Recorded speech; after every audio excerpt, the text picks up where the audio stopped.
how do you quantify it? How do you measure it? There's no denying that evil takes place. You know, like you could come up with any number of massacres throughout history, and you say that's an evil act. There's no question. Right. So right. evil is a thing that's real. If there's good, there's evil. Right. Yeah. And then there have been many, many things that people have done. You're like, wow, good exists in the world. There is still good. So we know both those things are real things. We just don't know what's the root of them all. And are there really angels and demons, or are those the scapegoats for this bizarre dance of good and evil that just exists in the world? Mm-hmm. Well, if it weren't, for Adam and Eve eating the fruit of the tree of knowledge of good and evil, there wouldn't be any perception of good and evil. It'd just be true or false.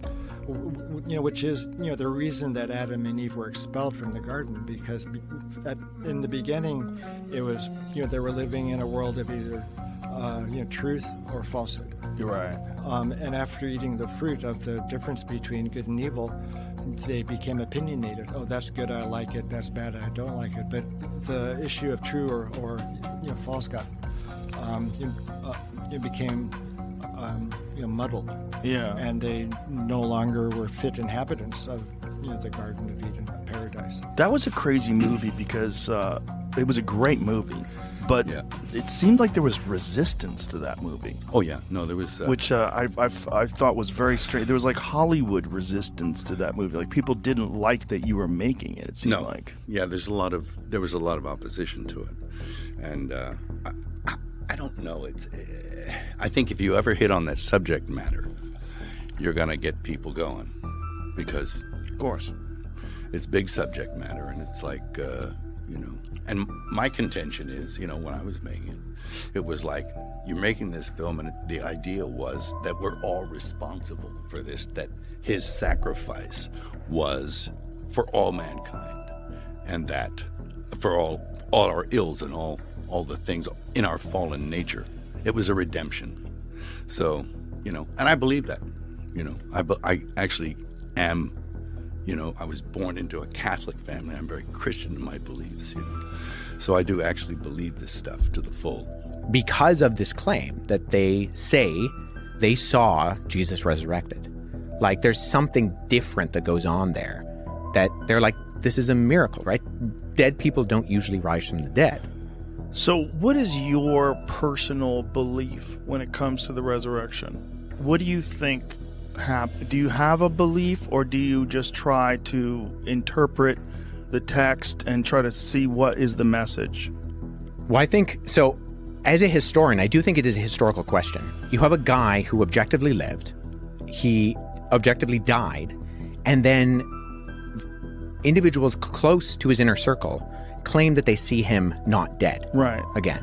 This is a highly unusual activity. Highly unusual. Right. So, but it's hard when you're dealing with illiterate populations, you're dealing with thousands of years of time, you're dealing with an oral tradition, and then you have us sitting here talking about it in 2024, trying to figure it at the end of 2024, trying to figure this out. Literally the end. Yeah. Last couple of days.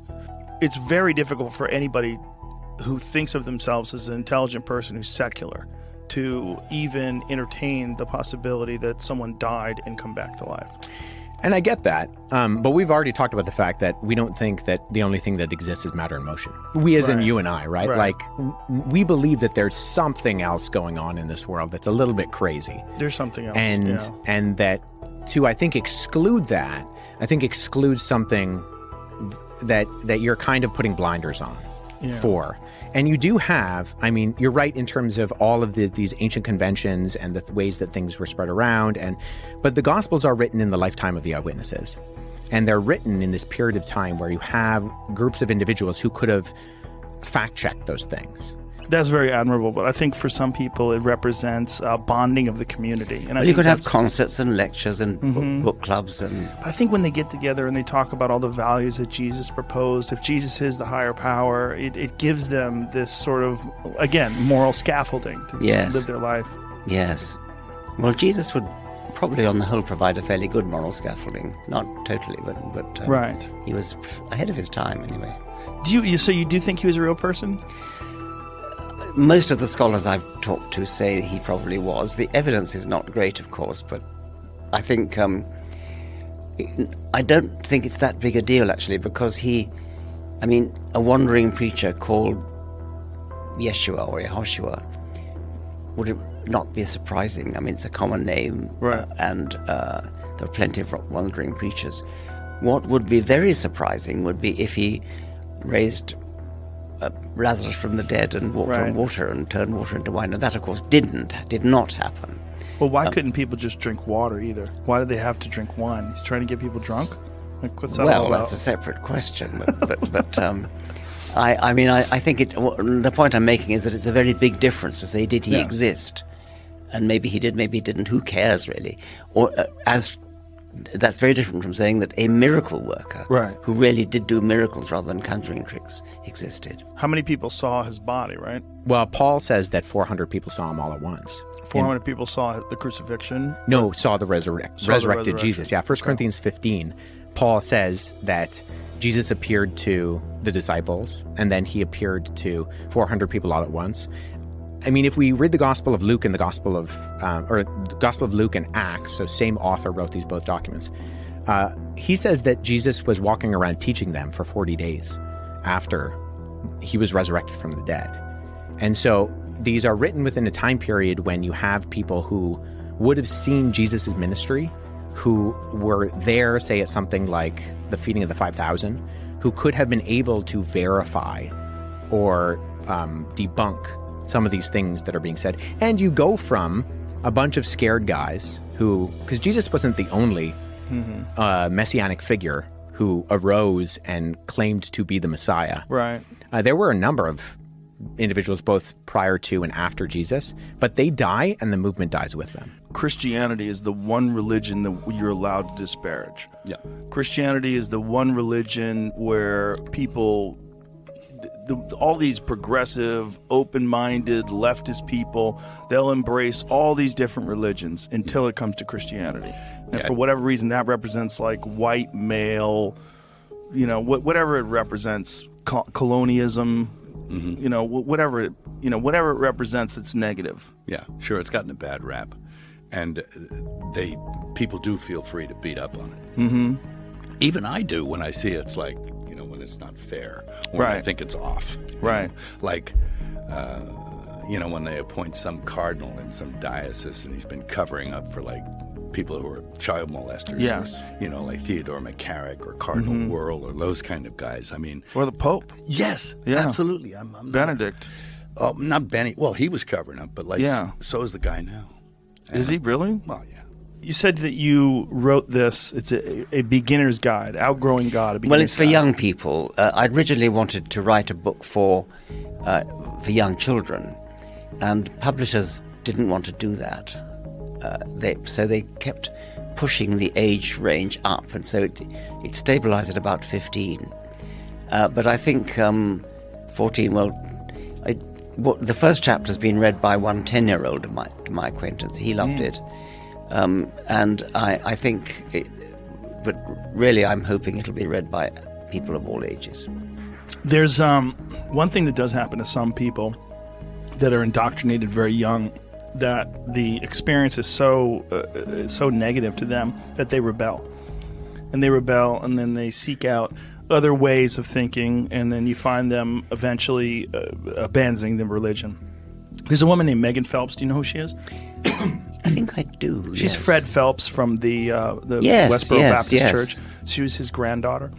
And amazing woman. Yes. And she wound up communicating with people through all things Twitter.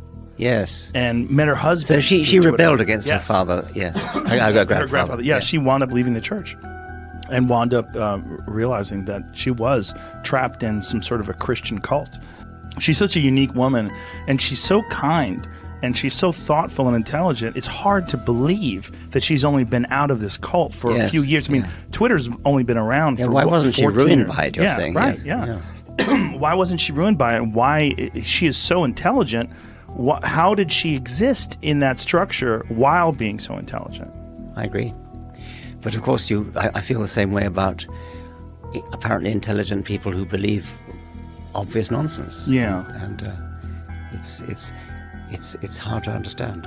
Do you think it's possible that he didn't die? And do you think it's possible that they thought he was dead? Because that does happen. There was actually a case very recently where a guy was about to be harvested for organs. They thought he was dead, and this guy started moving again and came back to life. It's a very, very bizarre case because his family had been told that he was going to be harvested for organs. They were preparing for that. Yeah. And this guy comes back. Yeah, I mean, we know a lot about Roman crucifixion, and we know brutal. that, and we know that they did their job well.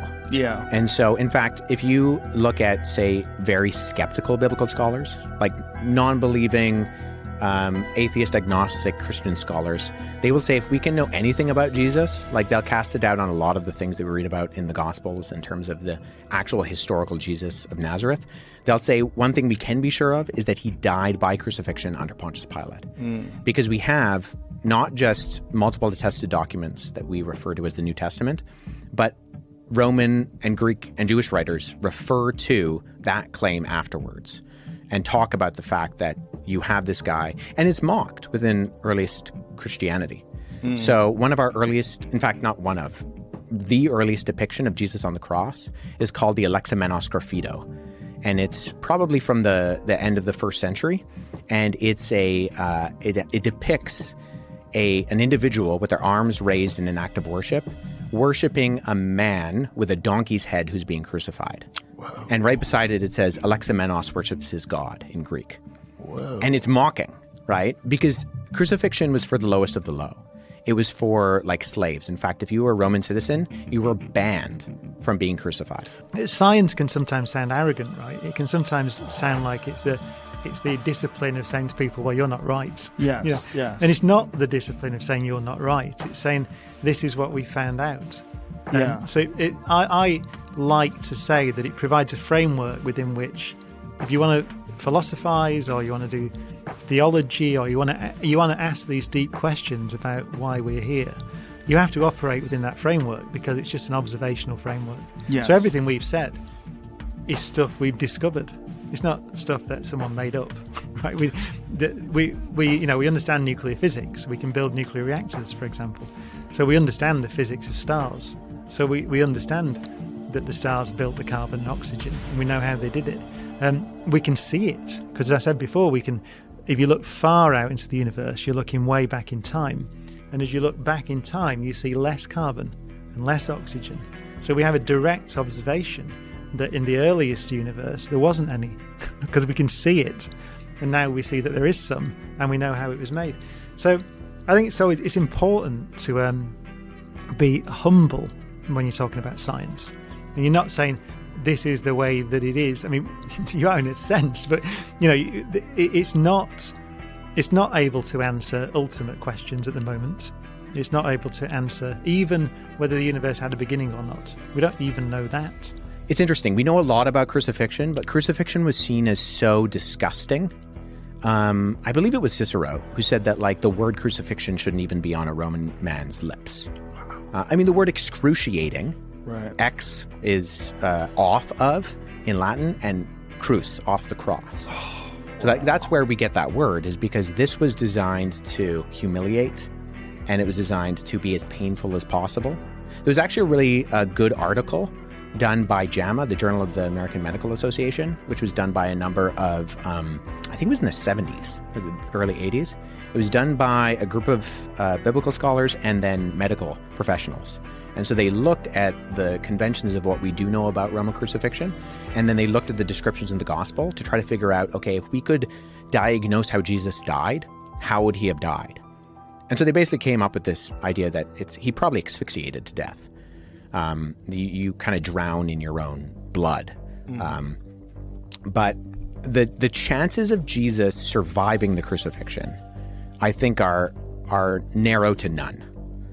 And the chance of him appearing 3 days later completely fine, I mean, you don't. If the first thing you do, if you survive a crucifixion and then you go and you find your disciples, the first thing you say is not, peace be with you. It's get me to a hospital. What's the term I'm looking for? He uses writing conventions of the day that would fit within regular biography that was written within the Roman world. Well, the institution, it was instituted by Christ, but that doesn't mean that it can't be flawed. And there's a school of thought that says it isn't what it purports to be anymore. It's moved away from what it was intended to be and what it is. Almost, there's a guy called Bishop Vigano who says it's a counterfeit, parallel church. And it's running an entirely different religion. I actually don't adhere to a post-conciliar church. I adhere. Can you define what that means? Okay. There was an event that happened in the 60s. First, there was an event in the Vatican where they elected John the 23rd Pope, right, in 1958. I was 2 years old, right? He was elected, and it was a very funny thing that happened in the conclave. Usually there's white and black smoke that goes out of the chimneys to tell you, we have a pope, habemus papam, and the white smoke came out. And everybody cheered, and they went crazy. And then about a half an hour later, black smoke came out. That never in history has that happened, that the white smoke came out, and then the black smoke came So out. white smoke means we found a new pope. Black smoke means no pope. That's right. They'd have votes, or there'd be one reason or another, they'd have a round in the conclave, and black smoke would come out many times maybe. Maybe it would take 2 weeks. But never was it known that white smoke came out, then black smoke came out. So what was the scenario? That somebody was elected, and that maybe something else happened, and he was pushed aside, that someone else was put in. So it was Power struggle. some kind of power struggle. And of course, the man who came out was a man called Angelo Roncalli, and he was John the 23rd. Now, it's interesting to note that never had a pope taken the name of another pope ever before in history. But this man took the name of a known anti-pope from the 15th century that Cosimo de' Medici put in there as his own man. I'll get you in the chair, and then everything will be rosy. Everything will go good for business, whatever he was putting him in there for, some corrupt reason. But, and there have been corrupt men in that place before. I mean, there's Alexander VI and Julius II and Sixtus IV. I mean, some of these guys are, they're not saints. I was asked to give a talk to some bishops in the UK about cosmology, and I said, yeah, that'll be great fun. And so I went and gave them this talk, and at the end I said, I've got some questions. So if the universe is eternal, and it might not have had a beginning, if it's eternal, what place is there for a creator? That's a good question. Right. They didn't have an answer, of course, right? An eternal creator. But I think that it might be eternal, and we might discover that. So we don't know at the moment, but we might. So I think my point is that these other human desires, it's very natural to religion's a natural thing, right? People, you see it all across the world in all different cultures. But I think that in the 21st century, religion needs to operate within that framework. If it's going to operate, there are still great mysteries, and it is appropriate to think about what it means to be human. And I've given you my view of what it means, but I don't think the problem comes when your theology or your philosophy forces you to deny some facts, some measurement. These things are measurements. We're not saying, it's not my opinion the universe is 13.8 billion years old. We measured it. It's like having an opinion between the distance from LA to New York. You can't have an opinion on that. Right. We know what it is. And it's the same, Right. It's like, these things, that people say the Earth's flat or whatever. So it isn't, and we've measured it. So it's just stop it. But that doesn't mean you can't be spiritual and you can't be religious. I would say it doesn't mean you can't believe in God or gods. That's not ruled out. Are we entirely certain of their measurement of days? So this is an interesting question because of the differences between when when the Gospel of John says Jesus died compared to the Synoptics, because John appears to be using the Roman convention of counting time, and the other Gospels, when they describe the timing, appear to be using the Jewish ones. And actually, if you correlate between the two, they match up pretty well. So the thing is, with Jews, any part of a day was considered a day. So 3 days and 3 nights becomes almost an idiom for any part of that day is the day. So if Jesus, and because they count evening and morning, evening to morning is the day, it's very possible that it wasn't like how we would think of 3 24-hour days, especially if he dies on Friday and wakes up on Sunday. So that would actually make it less time than more time. Yeah. So it's not like he had recovery time. Oh, no, he didn't have recovery That's time. what I'm saying. That's what I'm kind of getting. It's not like it was 3 days, it was actually 3 months. Oh, no. Yeah, so, no, not like that. Then 400 people saw him afterwards. That's the claim that Paul makes. Paul makes it. Yeah. And how many different people have some sort of a recollection or a writing or something that's attributed to them of being witness to his resurrection? Well, you have Peter, Paul, Jude, James, and Matthew, Mark, and Luke. The thing with Matthew, Mark, and Luke is that Matthew and John are attributed to direct disciples of Jesus. Luke and Mark are not. So they are not eyewitnesses within the Jesus community. In fact, Luke prefaces his gospel by saying that. He's right up front about this. He's like, hey, I'm not an eyewitness. Don't confuse me with an eyewitness. But he actually uses conventional writing. In an astonishing twist of fate, a man named Ron Wyatt embarked on a journey that would intertwine his life with some of the most intense mysteries of biblical history. Originally a nurse anesthetist, Wyatt's career took a dramatic turn when he transitioned into the world of archaeology. But who exactly was Ron Wyatt, and what led him to make such extraordinary claims? Ron Wyatt was born in 1933 in Tennessee and worked as a nurse anesthetist for much of his life. Despite his medical background, Wyatt had a closer fascination with biblical history, which eventually led him to pursue amateur archaeology. His passion was ignited by a desire to uncover the physical evidence of biblical events. This curiosity pushed him to explore ancient sites that many believed held secrets from the past. One of Wyatt and Wyatt's first major claims was the discovery of Noah's Ark. In the late 1970s, he announced that he had found the remains of the Ark on Mount Ararat in Turkey. This claim was met with significant skepticism from the scientific community, as it lacked substantial evidence in peer-reviewed research. Yet Wyatt's assertions did not end there. He went on to claim the discovery of the true location of Mount Sinai, the site of the Israelites, crossing of the Red Sea, and even the remains of Sodom and Gomorrah. Each of these discoveries stirred controversy and debate, as many archaeologists and historians questioned the validity of his findings. Despite the criticism, Wyatt's work captured the imagination of many believers, who saw his discoveries as a validation of their faith. It was Wyatt's claim about finding the blood of Jesus Christ that truly propelled him into the spotlight. According to Wyatt, during an excavation beneath the site of the crucifixion at Golgotha, he discovered the Ark of the Covenant. This alone would have been a monumental find, but what he claimed next was even more astonishing. Wyatt stated that he found a dark, dried substance on the mercy seat of the Ark, which he believed to be the blood of Jesus Christ.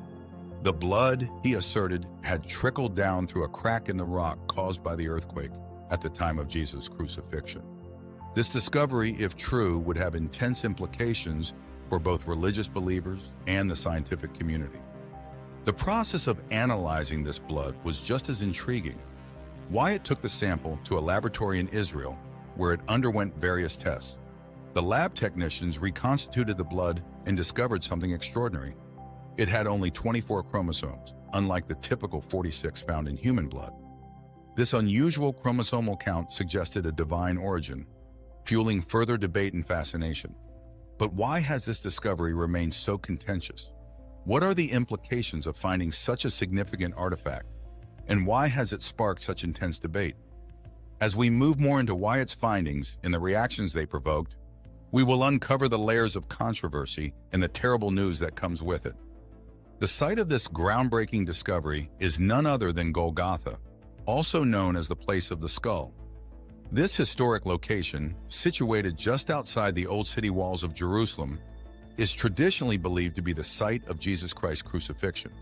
Nearby is the Garden Tomb, another significant biblical site, which has long been a focal point for Christian pilgrims. It was Jeremiah's grotto, a lesser-known location in the northern region of Jerusalem, that played a crucial role in this discovery. Controversial archaeologist Ron Wyatt said he was led by the Holy Spirit to excavate here. During an excavation in the early 1980s, Wyatt claims to have discovered a system of underground tunnels and caverns. He made his incredible discovery in these secret passageways. Wyatt recounted discovering the Ark of the Covenant, the hallowed treasure that contained the 10 Commandments according to the Bible.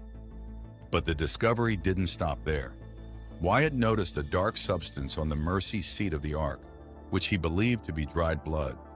He followed a crack in the rock above the site and proposed that this blood had trickled down from the site of the crucifixion.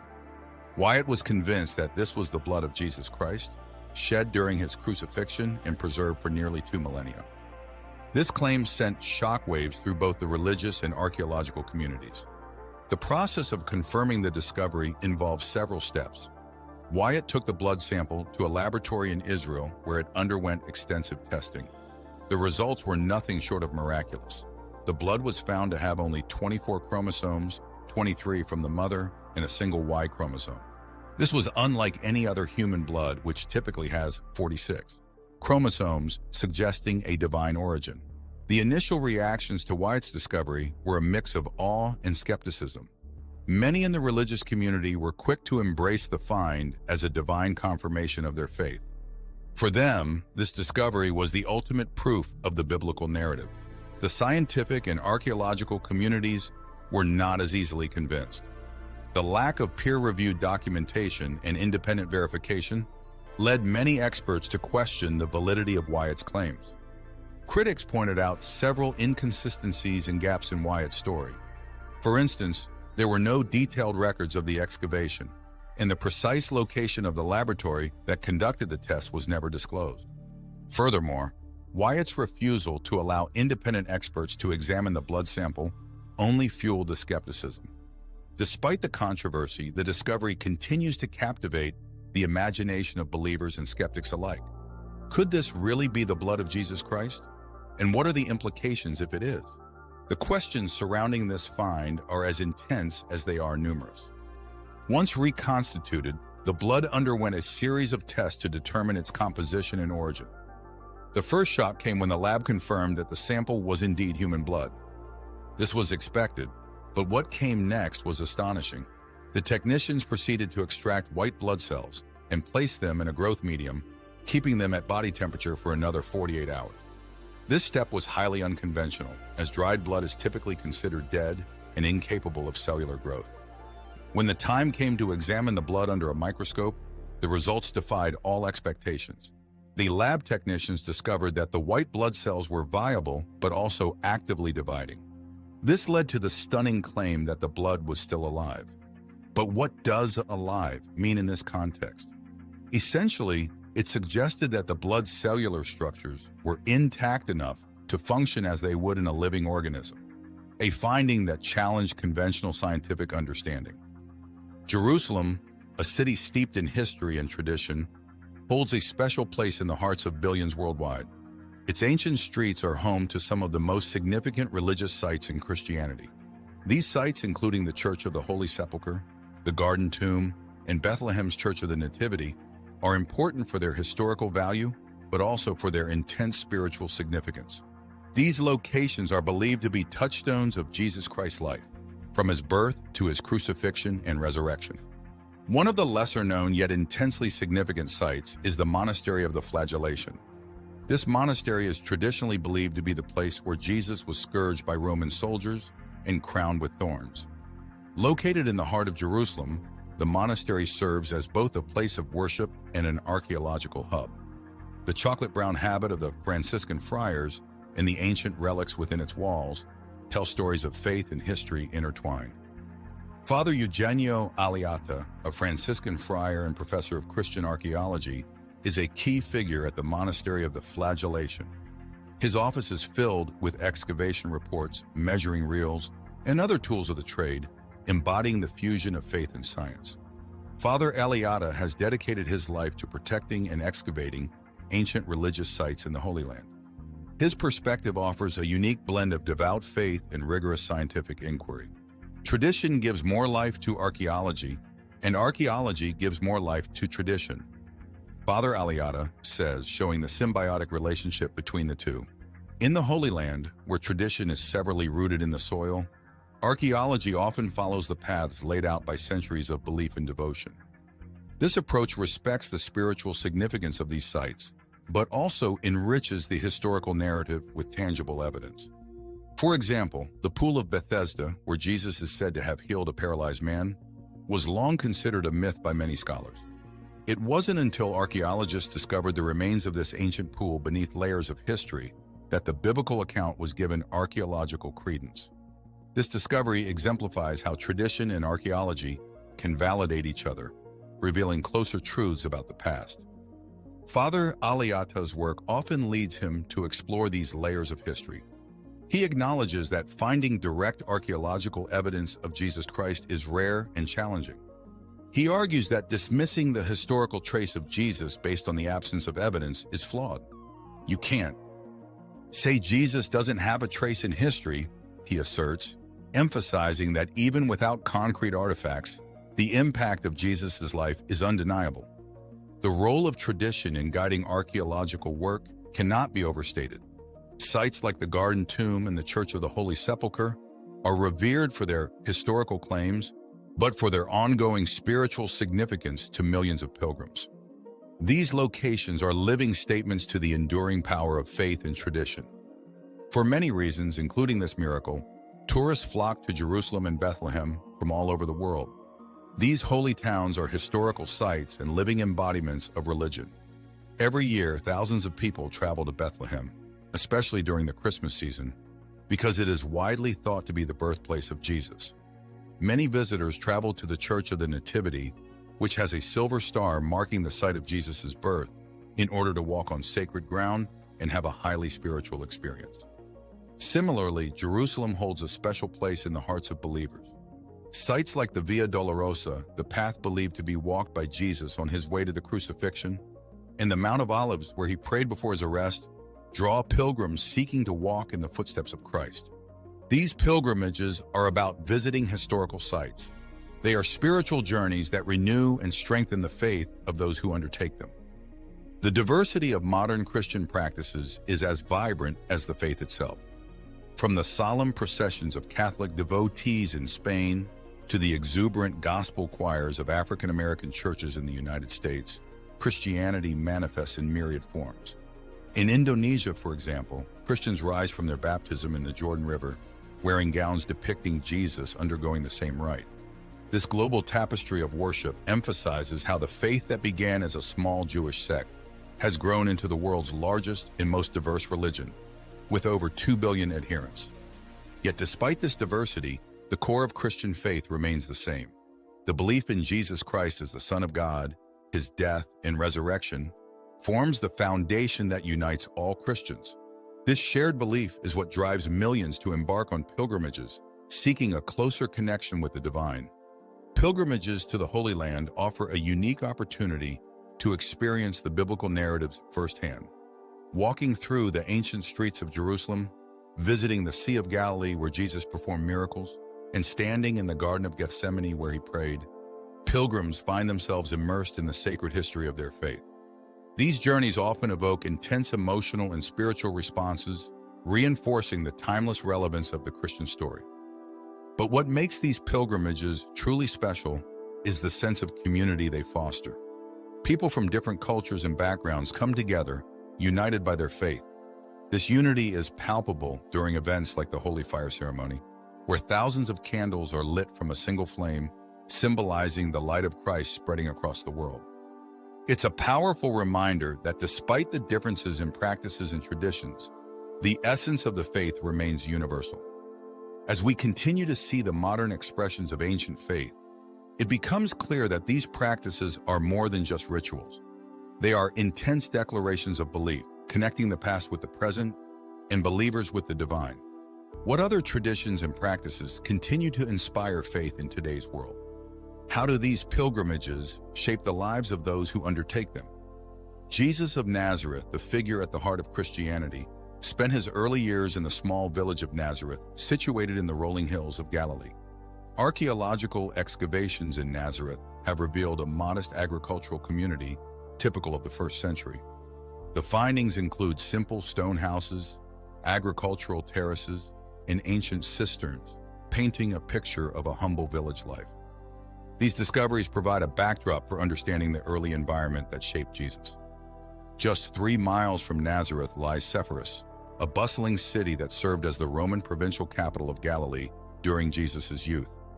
Unlike the rural simplicity of Nazareth, Sepphoris was a hub of Greco-Roman culture, featuring grand buildings, theaters, and intricate mosaics. Archaeologists have unearthed extensive ruins, including a Roman villa adorned with the famous Mona Lisa of Galilee mosaic.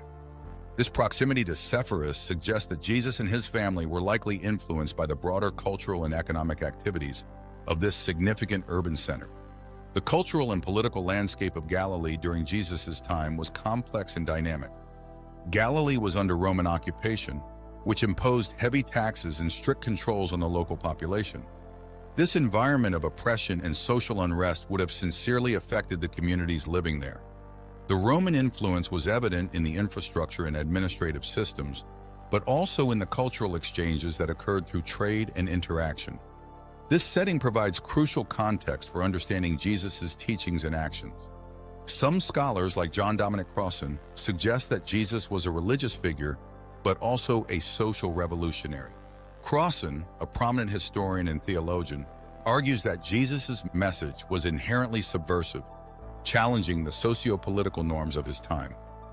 According to Crossan, Jesus advocated for a radical reordering of society based on principles of justice and compassion, directly opposing the oppressive Roman regime and the collaborating Jewish elite. Crossan's theories are supported by archaeological and textual evidence indicating that Jesus' message resonated with the marginalized and oppressed. His teachings emphasize the importance of caring for the poor and challenging the status quo, which aligns with the socio-economic conditions of Galilean society. The parables and actions of Jesus, such as dining with tax collectors and healing the sick, can be seen as acts of defiance against the established social order. The interplay between Galilean culture and Roman influence is further illustrated by the discovery of ritual baths and Jewish stone vessels in Sepphoris. These findings indicate a strong Jewish presence maintaining religious practices despite the pervasive Greco-Roman culture. This duality of cultural influences would have shaped Jesus' worldview, merging Jewish traditions with a critique of Roman imperialism. As we piece together the archaeological findings from Nazareth and Sepphoris, a more nuanced picture of Jesus' early life emerges. He was a product of a rural Jewish village, yet he was also exposed to the cosmopolitan environment of Sepphoris. This blend of influences likely contributed to the development of his revolutionary teachings and his ability to connect with diverse audiences. In the quest to uncover the historical Jesus, several significant archaeological discoveries have provided valuable insights and sparked intense interest. Among these are the findings in Capernaum, the discovery of the Jesus boat, and the ossuary of Caiaphas. Each of these discoveries sheds light on different aspects of Jesus' life and the world in which he lived. Capernaum, often referred to as the town of Jesus, was a small fishing village on the northwestern shore of the Sea of Galilee. It played a crucial role in Jesus' ministry and is mentioned frequently in the New Conclusion. Archaeological excavations in Capernaum have revealed a well-preserved first-century synagogue and numerous residential structures, offering a glimpse into the daily life of its inhabitants. One of the most significant finds in Capernaum is the discovery of what is believed to be Peter's house. This humble dwelling, identified through extensive archaeological research, was transformed into a place of Christian worship by the 2nd century. The house's stone walls were plastered over, and household items were replaced with oil lamps, indicative of a gathering place for early Christians. In the 4th century, a church was built over the site, further solidifying its significance. The fact that Peter's house has been located is significant because it offers a concrete link to one of Jesus' closest disciples. This exact house became a major point of Jesus' ministry when the Gospels relate how he healed Peter's mother-in-law there. The early Christians' respect for the location and their determination to maintain its holiness are demonstrated by the conversion of the dwelling into a house of worship. In 1986, a severe drought in Israel led to the remarkable discovery of the Jesus boat along the shores of the Sea of Galilee. 2 brothers from a nearby kibbutz stumbled upon the remains of an ancient boat while searching for artifacts in the exposed lake bed. Archaeologists quickly recognized the significance of the find and undertook an emergency excavation to preserve the fragile vessel. Carbon-14 dating confirmed that the boat dated back to the 1st century, the time of Jesus. Measuring about 27 feet long and 7.5 feet wide, the boat could accommodate about 15 people, making it similar to the fishing boats mentioned in the Gospels. The discovery provided a rare and tangible link to the daily life of fishermen in Galilee, including Jesus' disciples, many of whom were fishermen by trade. The Jesus boat is significant for its historical value, but also for its symbolic connection to Jesus and his disciples. The Gospels describe several instances where Jesus taught from a boat, calmed a storm, and performed the miracle of the great catch of fish. The boat serves as a powerful reminder of these events and the setting in which they took place. Another groundbreaking discovery is the ossuary of Caiaphas, a limestone bone box unearthed in a Jerusalem tomb in 1990. The ossuary is inscribed with the name Joseph, son of Caiaphas, identifying it as belonging to the high priest who played a significant role in the trial and crucifixion of Jesus. According to the Gospels, Caiaphas was the high priest who conspired to arrest Jesus and handed him over to the Roman authorities. Caiaphas's ossuary's discovery is noteworthy for a number of reasons. First of all, it bridges the gap between historical truth and biblical narrative by offering first-hand archaeological evidence of a significant character named in the 1st chapter of the Bible. It provides information about the socio-political climate and customs surrounding burial in 1st century Jerusalem. The ornately decorated ossuary reflects the high status of Caiaphas and his family. It serves as a poignant reminder of the historical context in which Jesus lived and the powerful figures who shaped the events leading to his crucifixion. As we explore these significant archaeological finds, we gain a higher understanding of the historical Jesus and the world he inhabited. Each discovery adds a layer of context and authenticity to the biblical narrative, inviting us to reflect on the intense impact of these ancient artifacts. Biblical archaeology, while fascinating and revealing, is fraught with challenges and controversies. Balancing faith and science is a delicate act, one that demands rigorous scrutiny and respect for both belief and empirical evidence. The field of biblical archaeology often finds itself at the intersection of faith and science. Archaeologists like Father Eugenio Aliata, who are also men of faith, navigate this terrain with a unique perspective. They strive to uncover historical truths while respecting the spiritual significance of the sites they excavate. This balance is not always easy to maintain. Scientific methods demand hard evidence and repeatable results, while faith often relies on belief without proof. This dichotomy can lead to tension, especially when archaeological findings challenge long-held religious beliefs. For instance, the discovery of the Pool of Bethesda validated a biblical account once thought to be myth. Such findings can strengthen faith by providing tangible evidence of biblical narrative. Conversely, the absence of evidence for certain events or locations described in the Bible can sow doubt and fuel skepticism. This ongoing balancing act underscores the complexities faced by those who tread the line between faith and scientific inquiry. The influence of politics and religion on biblical archaeology is intense and often controversial. Many significant archaeological sites are located in politically sensitive regions, such as Jerusalem.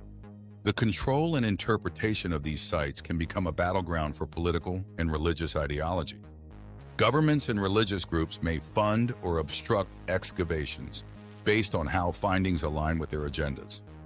Ron Wyatt, for instance, generated both excitement and skepticism when he claimed to have found the Ark of the Covenant in the blood of Jesus. Some thought his research was hidden because it might lead to disputes between different religious groups.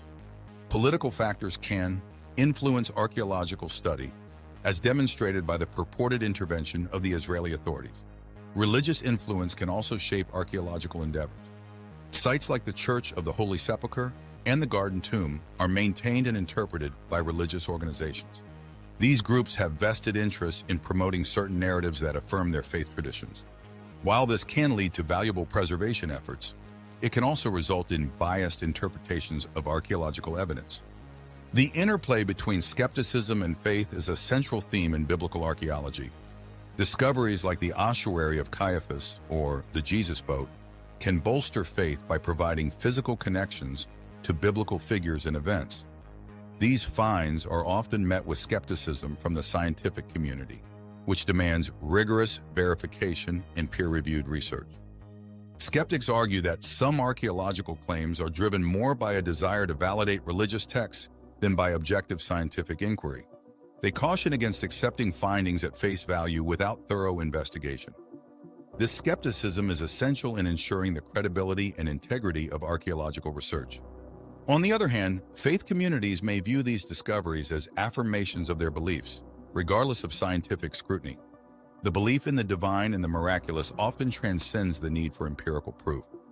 For believers, the spiritual significance of these findings can be more important than their scientific validation. This tension between skepticism and faith can lead to polarized views on archaeological discoveries. While some celebrate these findings as confirmations of their faith, others remain cautious, awaiting more definitive evidence.